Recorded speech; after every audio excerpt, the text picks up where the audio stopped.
Good afternoon, everybody. My name is Cody. This is Discussion Board 2, and today I'll be talking about Molly Pitcher. So while the men were serving as soldiers during the Revolutionary War, the women were at home running the farms, the households, raising the kids, and there were women such as Abigail Adams and Betsy Ross who helped the Continental Army. They served in their own way. They raised money, made clothes, had letter writing campaigns, even helped come up with strategy, or did things such as write plays to help give the soldiers a morale boost. And there's one story that kind of stands out from this to me, and that is Molly Pitcher. And Molly kind of shows us that colonial women had this bravery that was equal to the men in the Revolutionary War. And not many people know who she was or what she did exactly, and some scholars have different opinions about who or her bravery, and how. But they always agree on that she is an inspiration to all women, and especially women fighting in the military for years to come.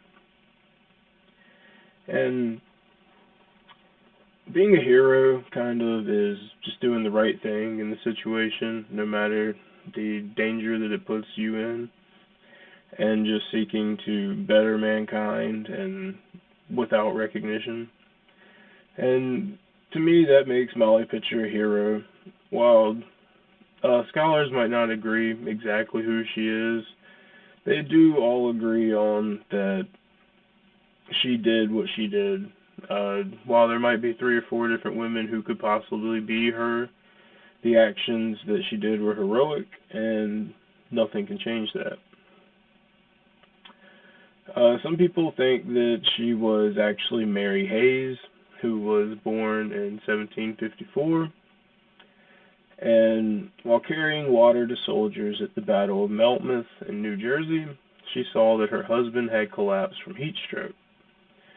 He was firing and loading a cannon over and over and over again, and this kind of just wore him out, and he had collapsed. And she ran to him and helped him, and her bravery while getting shot at kind of impressed George Washington, and he was the general.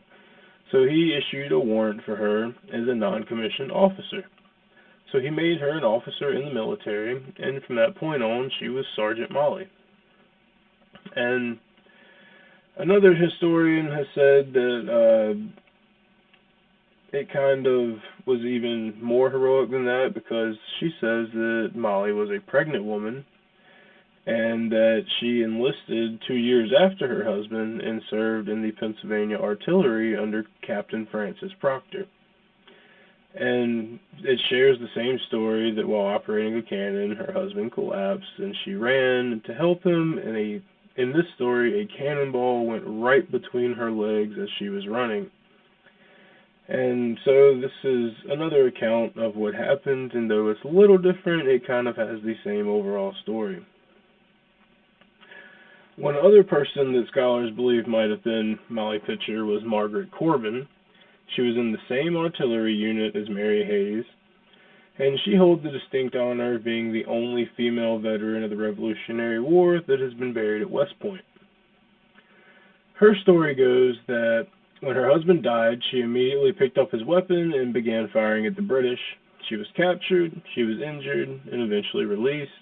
And after she was released, she went back to the military, was reassigned to a different regiment, and was on guard duty for the rest of her time, and then eventually died at the age of 48 as the result of her war injuries. And they often called her Captain Molly, so this is another possibility of who was Molly Pitcher. And the final candidate for the possible identity of Molly Pitcher was a woman by the name of Deborah Sampson. And she disguised herself as a man, and she enlisted to fight in the war. And she didn't come from a rich family. Her father had disappeared when she was young, so her mother was an only single mother, and she had several children. She ended up giving away her children, and thus Deborah was an indentured servant by the age of 10.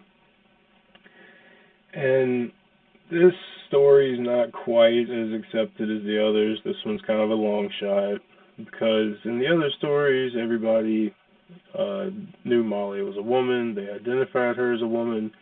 But in this one, Deborah had disguised herself as a man. And this is kind of why this one's often, for sure, discredited. So any one of these women could have been the real Molly Pitcher.